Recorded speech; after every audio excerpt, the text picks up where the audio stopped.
તો હેલો મિત્રો, સ્વાગત છે તમારું આજના બ્લોગમાં.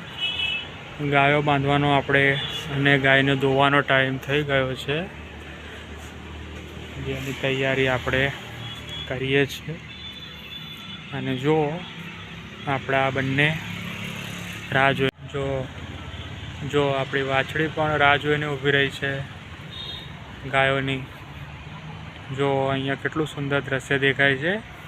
મા દીકરી એકબીજાની રાહ જોવે છે, કેમ કે હવે એમને આપણે સાથે અંદર બાંધીએ છીએ ઓરડીમાં, એટલે રાહ જોવે છે. આખો દન તો છૂટા હોય છે, પણ અત્યારે જુઓ તમે, ઘણા દિવસ પછી તમે રાધાને જોઈ શકો છો અને મીરાને પણ જોવો પાસે આવી ગઈ.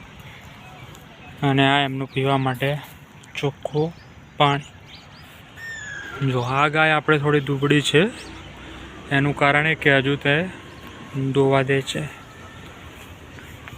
અને રાધા ગાય નથી દોવા દેતી, જેથી એ બોડીમાં હેવી લાગે છે. જો કે ખાય છે તો બંને સરખું જ. જો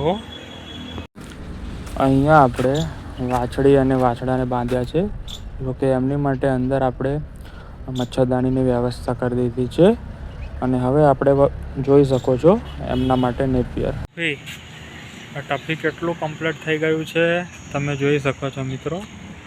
જ્યારે એને એક્સિડન્ટ થયું હતું ત્યારે એની હાલત કેવી હતી, અને અત્યારે જો થોડીક ખોડ રહી ગઈ છે ઘણી દવા કરવા છતાં.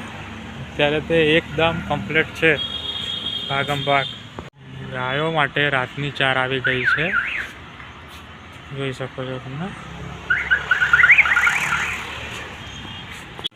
અહીંયા આપણે ગાય બાંધી દીધી છે અને વાછડીઓ માટે ખાસ આપણે નેપિયર કર્યું છે, જે લાવી દીધું છે. અને અહીંયા દોવાની તૈયારી હવે ચાલુ છે. અને વાછડો દૂધ પીવે છે. જો નેપિયર આપણે ખાસ જીવામૃત નાખીને બંધ કર્યું છે, જેથી સારું થયું છે. અને હવે આપણે દોવાનું કરશું. અહીંયા આપણે મીરા ગાયને દોવાનું ચાલુ છે. પપ્પા દોવે છે, જોઈ શકો છો. આપણે અહીંયા બાંધી દીધા છે વાછડાને. જો તમે જોઈ શકો છો, લાઇટ નથી એના કારણે થોડું અંધારું છે, એના માટે સોરી. પણ અહીંયા વાછડો બાંધ્યો છે અને અંદર ગાયો બાંધી છે, જોઈ શકો છો.